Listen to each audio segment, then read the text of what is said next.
या विधायक से बहस करने को किसी चैनल पे बैठने को तैयार नहीं हुआ। उस दिन हमने भी 3-4 चैनल पे बैठने के लिए जो ड्यूटी लगाई थी हमारी पार्टी ने, हमने उसको पूरा किया, लेकिन कोई भी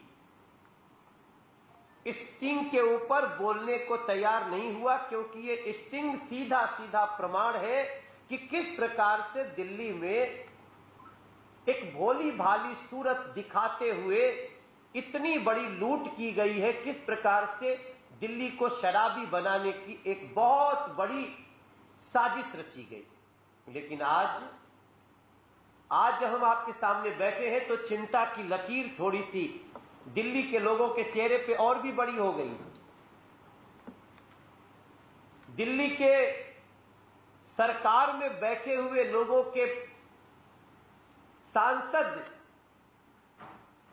ऐसी भाषा का प्रयोग करते हुए देखे जा रहे हैं जिस भाषा को हम एक सामान्य कर्मचारी से भी नहीं बोल सकते, वो भाषा दिल्ली के संवैधानिक पद के सबसे ऊंची कुर्सी पे बैठे हुए व्यक्ति के लिए बोली जा रही है। और बोलने वाले कौन है? सांसद है, जिनके साथ माननीय शब्द जुड़ता है। जब किसी के साथ माननीय शब्द जुड़े, इसका मतलब कि वो इस देश की संवैधानिक व्यवस्थाओं का सम्मान करने वाला होता है। इतना फ्रस्ट्रेशन कि आप गाली गलौज पे उतर गए हैं, इतना आपको गुस्सा आ रहा है कि आप दिल्ली प्रदेश के सर्वोच्च संवैधानिक पद पे बैठे हुए व्यक्ति को रेतुकार करते हैं।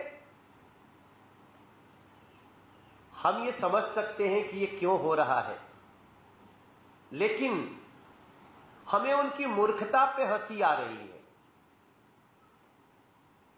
नोटिस फाड़ रहे हैं,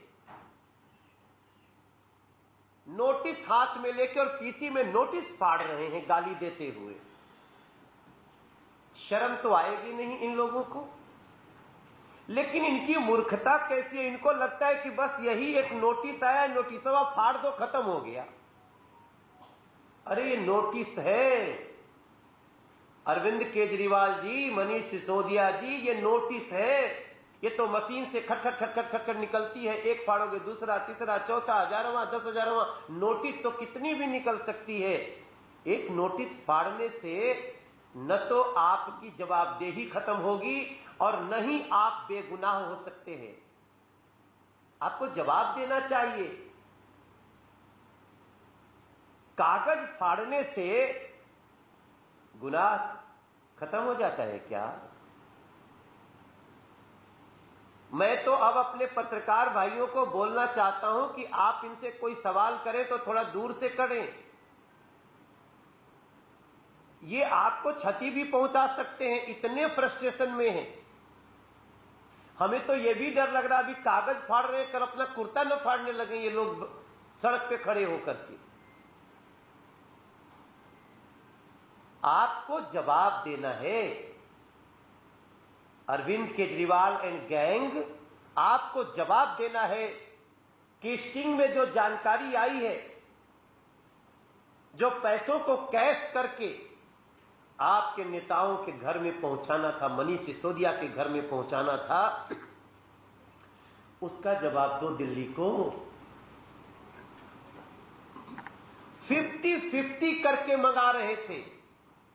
ये स्टिंग में आरोपी नंबर 13 के पिता कह रहे हैं कि जो कमीशन बढ़ाए हैं उनमें से कहते हैं कि भाई तुम्हारा 2% कमीशन था, हमने 12% कर दिया, तो फायदा कितने का हुआ? 10% ज्यादा। तो इसको क्या करोगे? शराब व्यापारी बोलते हम क्या करें साहब, हमको तो आप अचानक, हम तो मांगे भी नहीं थे, आपने हमको बढ़ा दिया। बोला नहीं इसलिए बढ़ाया कि बढ़े हुए में 4% तुम रखो, 6% हमको दो। 50 बढ़े हुए में अगर 2% का 12% हो गया तो 6%, उसका 50% हमको दो। इन लोगों की पूरी जो स्टिंग की जानकारी है उसको आप भी सुनेंगे।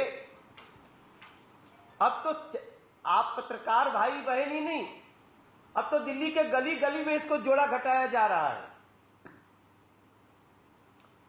तो इनको 2 से 12% करने में 50% चाहिए, 12% का 50%। ऐसी स्थिति में ये दिल्ली के लोग आपसे सवाल पूछ रहे हैं। मैं अभी मेट्रो स्टेशन गया था लक्ष्मी नगर, वहां सैकड़ों लोग रुक गए, सब लोग हमारे हाथ से कागज छीन रहे, भैया ये दो क्या लिखा है। जैसे ही एक आदमी कह देता है गली गली में शोर है, तो दूसरी आवाज यही निकल रही कि मनीष सिसोदिया चोर है। उसके बाद आप कल मनीष सिसोदिया का पीसी देखे होंगे आप, जो आ रही उनकी पीसियां, चेहरा उड़ा हुआ है। ऐसा लग रहा है कि पता नहीं पाप के सारे चिन्ह इनके चेहरे पे दिखाई देने लगे हैं। हवाइयां उड़ी हुई हैं, लेकिन आपको नोटिस फाड़ के बड़ा आनंद आ रहा है।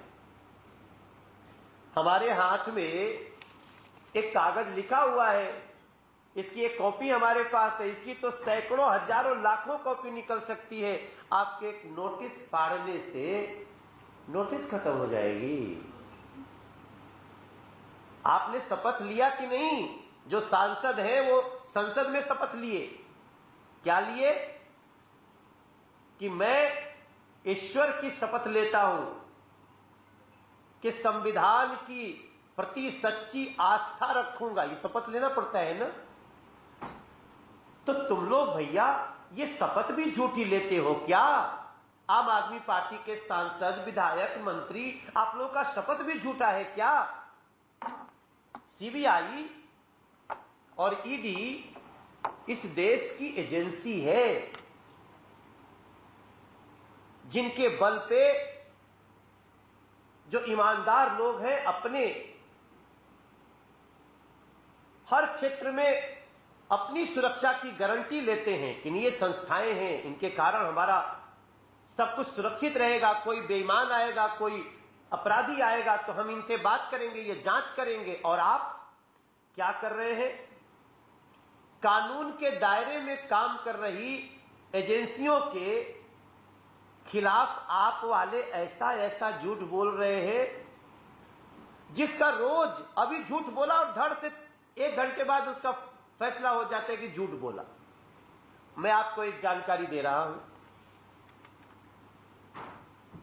मनीष सिसोदिया जी जिस दिन स्टिंग आई थी उनके पाप के काले कारनामों की, कि कैसे कैसे ये लोग पैसा कैश में लेते हैं, उसी दिन एक कहानी गढ़ते हैं। एक सीबीआई के अधिकारी, उनकी मृत्यु हुई, उनको जोड़ा कि ये हमारा केस देख रहे थे और इन पे दबाव था, इसलिए वो आत्महत्या कर ली। घटना दुखद थी, लेकिन आज उनकी पत्नी का भी एक मीडिया ने इंटरव्यू किया, कई लोगों ने किया। उन्होंने क्या कहा?